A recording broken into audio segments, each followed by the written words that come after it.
रात के करीब 3 बजे थे। हॉस्टल का कमरा अंधेरे में डूबा हुआ था। मैं बिस्तर पर पड़ी हुई थी। हवा भारी हो चुकी थी। कमरे की खामोशी में लग रहा था जैसे कोई परछाई मेरे आसपास घूम रही हो।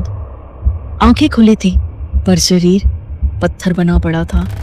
मैं पूरी ताकत लगाकर हिलना चाहती थी पर हाथ पांव बेजान थे, जैसे किसी अनदेखी ताकत ने मुझे जकड़ लिया हो। मैं चीखना चाहती थी, रूममेट को पुकारना चाहती थी, लेकिन गला जैसे बंद हो चुका था। अचानक ऐसा लगा जैसे बिस्तर किसी दलदल की तरह मुझे नीचे खींच रहा है। सीने पर बहुत भारी बोझ रख दिया गया हो। डर के मारे मैंने चारों तरफ देखा। कमरा वैसा ही था जैसा सोने से पहले था। दरवाजे, खिड़की सब बंद थे, पर तभी पलंग के पैरों की तरफ एक धुंधली सी परछाई उभरी। लंबे बालों वाली कोई औरत वहां बैठी थी और मुझे एक टक घूरे जा रही थी। मेरी आंखें डर से फैल गई। वो धीरे धीरे मेरी ओर झुकने लगी। उसकी ठंडी सांस मेरे चेहरे पर लग रही थी। मैं चीखना चाहती थी पर गला जैसे किसी ने दबा रखा था। और तभी मेरा नाम रिद्धिमा है और ये कहानी है उस हॉस्टल की जहां मैं रहती थी। मैं इस हॉस्टल में नई नई आई थी। दिन के वक्त ये हॉस्टल किसी आम जगह जैसा ही लगता था। लड़कियों की हंसी ठिठोली, पढ़ाई का शोर, गलियारों में भागती चप्पलों की आवाज़। पर रात होते ही यही हॉस्टल सन्नाटे और अंधेरे का घर बन जाता। पुरानी इमारत थी, दीवारों पर सीलन, छत से लटकते पंखे जिनकी घरघराहट हर कमरे में गूंजती, और गलियारे इतने लंबे कि रात को अकेले जाने पर हर कदम भारी लगता। सीनियर लड़कियां अक्सर कहती, तीसरे माले के बाईं कोने में मत जाना, वहां कभी किसी ने फांसी लगाई थी और उसकी आत्मा अब भी भटकती है। तो कुछ कहती, रात के 3 बजे बाथरूम से किसी के रोने की आवाजें आती हैं। तो कोई कहता कि रात को उसने आईने में अपने पीछे किसी और को खड़े देखा। मैं इन्हें हंसकर टाल देती, पर जब रात गहराती तो हर फुसफुसाहट, हर सरसराहट दिल की धड़कन बढ़ा देती। और शायद इन्हीं किस्सों ने मेरे दिमाग में डर का बीज बो दिया था। मिड टर्म एग्जाम पास आ रहे थे। तनाव इतना था कि कई रातों से नींद पूरी नहीं हुई थी। उस रात भी मैं देर तक पढ़ती रही। करीब आधी रात को किताब सिरहाने रखकर आंखें मूंद ली। रूममेट गहरी नींद में थी और मैं करवट बदलते बदलते धीरे धीरे नींद में जाने लगी। और फिर वो सब दोबारा हुआ। मैं आधी नींद और आधी होश की हालत में थी। सांस तो चल रही थी लेकिन शरीर जड़ पड़ा था। हाथ पांव हिलाना चाहती थी पर कोई असर नहीं हो रहा था। चीखना चाहा पर आवाज गले में कैद होकर रह गई। तभी बिस्तर के पैरों की तरफ दबाव महसूस हुआ, जैसे कोई बैठा हो। हवा बर्फ सी ठंडी हो गई और फिर अंधेरे में एक आकृति उभर आई। लंबे बिखरे बाल, सफेद कपड़ों में एक औरत जो बैठी मेरी ओर घूरे जा रही थी। मैंने पलके तक नहीं झपकाए। डर के मारे सांस अटक गई। फिर अचानक उसने झुककर मेरे पैरों को छुआ।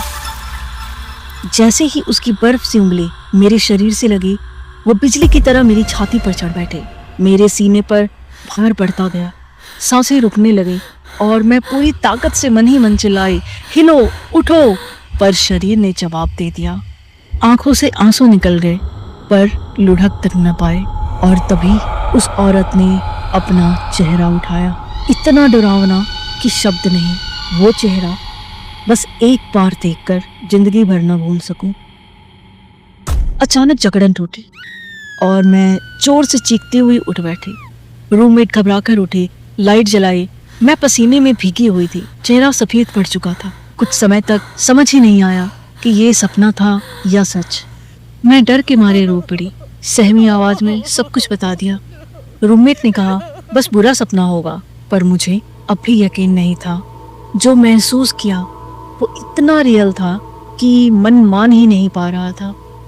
उस रात के बाद मेरे भीतर एक अजीब सा डर बैठ गया। दिन में खुद को समझाती रही कि यह सब किस्से हैं, दिमाग का खेल है। पर रात होते ही हर परछाई मुझे डराने लगती और कमरे की खामोशी में लगता मानो अंधेरे की तहों में कोई मेरी हर हरकत देख रहा हो। उस रात के बाद मेरे दिमाग में हजार सवाल घूम रहे थे। क्या वाकई कोई भूत था या मेरा ही दिमाग मेरे साथ खेल रहा था? नींद टूटी फूटी सी थी, आंखों में थकान थी, लेकिन मैंने सोच लिया था कि मुझे जानना ही है कि ये क्या हुआ था। अगले दिन हॉस्टल के लाइब्रेरी में जाकर मैंने रिसर्च करना शुरू कर दिया। फोन पर, इंटरनेट पर, किताबों में खंगाला और तभी पहली बार मैंने एक शब्द पढ़ा, स्लीप पैरालिसिस। लिखा था कभी कभी नींद के एक समय में दिमाग तो जग जाता है, लेकिन शरीर कुछ देर के लिए पैरालाइज्ड हो जाता है। इस दौरान इंसान को लगता है कि कोई अदृश्य ताकत कमरे में है, सीने पर वजन है और डरावनी परछाइयां दिखाई देती हैं। मैं पढ़ती रही, दिल की धड़कन तेज होती रही। मतलब जो मेरे साथ हुआ वो डॉक्टरी लिहाज से एक आम नींद से जुड़ा प्रॉब्लम हो सकता था, लेकिन फिर भी सवाल वही था, अगर ये सब बीमारी थी तो मुझे वो औरत जैसी छाया क्यों दिखी? क्या ये मेरे दिमाग में दबे डर और हॉस्टल की कहानियों का असर था? मैंने ये सब अपनी रूममेट को बताया। वो बोली, सोने से पहले हनुमान चालीसा पढ़ लिया कर, दिल मजबूत रहेगा। मैंने ठान लिया, अब मैं अपनी डेली रूटीन को ठीक करूंगी, समय पर सो जाऊंगी और शायद फिर कभी ऐसा नहीं होगा। कुछ दिन तक तो सचमुच सब कुछ ठीक रहा और मैंने चैन की सांस ली, लेकिन ये शांति तूफान से पहले की खामोशी थी। करीब एक हफ्ते बाद रात के 2-2:30 बजे मैं और मेरी रूममेट बातें करते करते सो गए। अचानक मेरी आंख खुली और फिर से वही एहसास, शरीर फिर से पत्थर और सांसें भारी हो गई थी। इस बार मैंने खुद को दिलासा दिया कि ये बस थोड़ी देर की बात है, कुछ ही मिनटों में सब खत्म हो जाएगा। पर तभी कमरे के कोने से एक अजीब सी फुसफुसाहट गूंजी, जैसे कोई धीमी आवाज में गाना गा रहा हो। धुन पुरानी सी उदासी भरी थी और वो आवाज धीरे धीरे मेरे बिस्तर की तरफ बढ़ रही थी। मैंने देखा कोने में एक काली परछाई हिल रही थी और धीरे धीरे वो लंबी होती गई, इतनी लंबी कि छत से टकरा गई। मैंने आंखें कसकर बंद कर ली, मन ही मन बुदबुदाई, ये सच नहीं है, ये सच नहीं है। लेकिन डर हावी हो रहा था, दिल की धड़कन कानों में धमाकों की तरह गूंज रही थी। तभी बगल से मेरी रूममेट चीख उठी। उस चीख के साथ ही मेरी जागरण टूटी और मैं झटके से उठ बैठी। हम दोनों हाफते हुए दीवार से पीठ टिकाए बैठ गए। उसकी आंखों में वही खौफ था जो मेरी आंखों में था।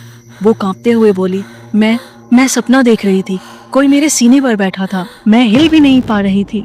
मेरे पैरों तले जमीन खिसक गई। हम दोनों ने एक ही वक्त पर एक जैसा ही फील किया था। उस रात हम दोनों ने एक साथ उस साई को महसूस किया था। वो एक पल जैसे हमारी जिंदगी का सबसे डरावना सच बन गया था। पर असली डर तो अब शुरू होना था, क्योंकि अगली सुबह पूरे हॉस्टल उसी साये की बात कर रहा था। क्या वो वाकई हमारे तक सीमित था या अब पूरे हॉस्टल में फैल चुका था? जानिए हॉस्टल की आखिरी रात पार्ट 2 में।